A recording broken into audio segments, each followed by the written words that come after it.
এই কারণে আমরা এই ইতিহাসটাকে কখনোই অস্বীকার করতে পারবো না। আমরা সুন্দররূপে সংরক্ষণ করতে পারি, যেভাবে ঘটনাটি ঘটেছে সেভাবেই যদি সংরক্ষণ করতে পারি এবং আগামী প্রজন্মের কাছে পৌঁছে দিতে পারি, তাহলেই কেবল আগামী প্রজন্মের কাছে সফলতা আসবে। ইতিহাস হচ্ছে এমন একটা জানালা, যেই জানালা দিয়ে আমরা আমাদের অতীতগুলো দেখি এবং সেখানে টাইম ট্রাভেল করে সেখানের ভালো মন্দ যাচাই করে আমরা আমাদের বর্তমান এবং ভবিষ্যৎকে কিভাবে আরও সুন্দর রূপে সুচারুরূপে পরিচালনা করতে পারবো, সেটা আমরা আমাদের ইতিহাস থেকে শিখতে পারি।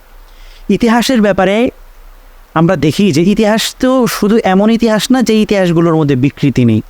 ইতিহাসগুলোর মধ্যে রয়েছে প্রচুর বিকৃতি এবং ঐতিহাসিকগণ বলেন যে আমাদের বর্তমানে আমাদের সামনে যে ইতিহাসটা রয়েছে, এই ইতিহাসের অধিকাংশই হচ্ছে আমরা বিকৃতি ইতিহাসগুলো পড়ে থাকি। সত্য ইতিহাসগুলো গঠন জানতে হলে আমাদেরকে একটু সূক্ষ্ম দৃষ্টি তৈরি করতে হবে, যার মাধ্যমে আমরা আমাদের সঠিক ইতিহাসগুলো জানতে পারবো। কিন্তু এখানে একটা ব্যাপার লক্ষণীয় হচ্ছে, আমরা যারা মুসলিম, একজন মুসলিম হিসেবে আমরা এ ব্যাপারে গর্ব করতে পারি যে আমাদের কাছে আমাদের যেই ইতিহাস 1400 বছর ধরে, অথবা একদম প্রথম নবী আদম আলাইহিসসালাম থেকে নিয়ে আমাদের পর্যন্ত যেই একজন মুসলিম হিসেবে একজন ইসলামের যে ইতিহাস, আমরা যেই ইতিহাসটা পেয়েছি, এই ইতিহাসটা হচ্ছে শুদ্ধ খাঁটি ইতিহাস। সকল ঐতিহাসিক, পশ্চিমা, প্রাচ্যবাদ, সকল ঐতিহাসিকরা এই বিষয়টা স্বীকার করেছেন যে মুসলিমদের যে ইতিহাস, এটি হচ্ছে কোনো ধরনের বিকৃতি ছাড়াই সুন্দর একটি ইতিহাস। এই ইতিহাসটি কি এমনি রচিত হয়েছে?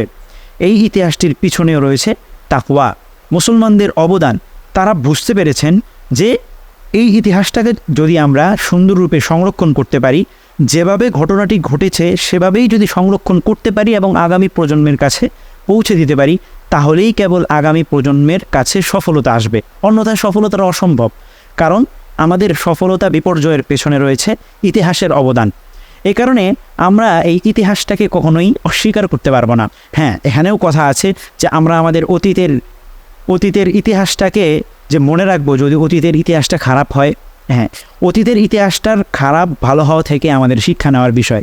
যদি খারাপ হয় তাহলে আমরা সেটাকে কিভাবে ভালো করব সেটা করব, আর যদি ভালো হয় তার উপরে আমরা থাকব।